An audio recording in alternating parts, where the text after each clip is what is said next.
Well, what a Week 1 performance by the Green Bay Packers, kicking off the 2025 season with the 27-13 victory against rival and defending NFC North champion Detroit Lions. I'm Dominique Yates. I'm joined by longtime columnist Pete Dougherty.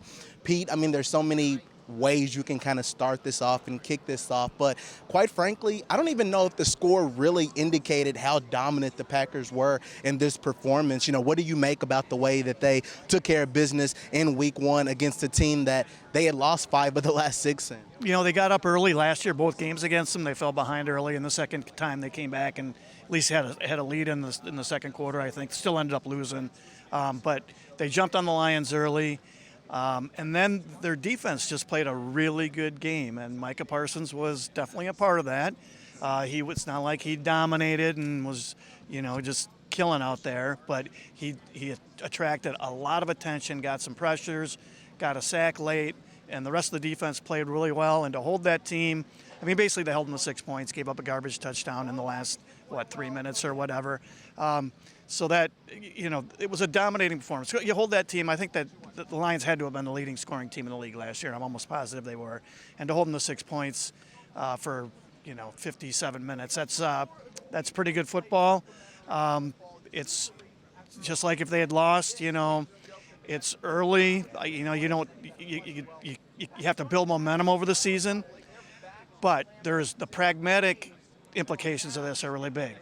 Any tiebreaker with the Lions, now they've beaten them once, so at worst they're going to split.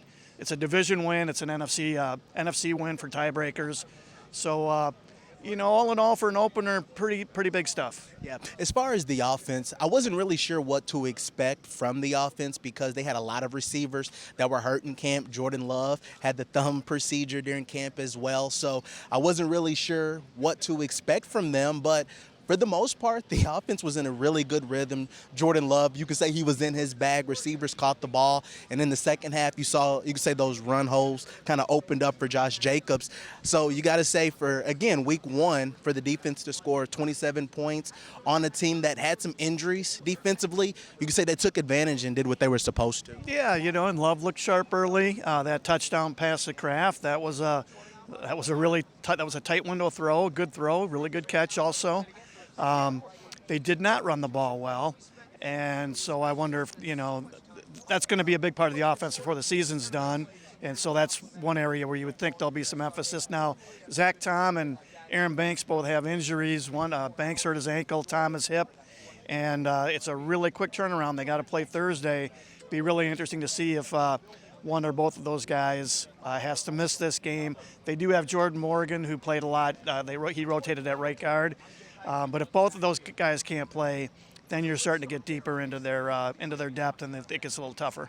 Yeah, and really, you said it best. You can't spend too much time celebrating this game because come Thursday, the Commanders will be here. Jaden Daniels will be on this field, another good quarterback. So that'll be a fun performance. And you can say a quarterback different from Jared Goff.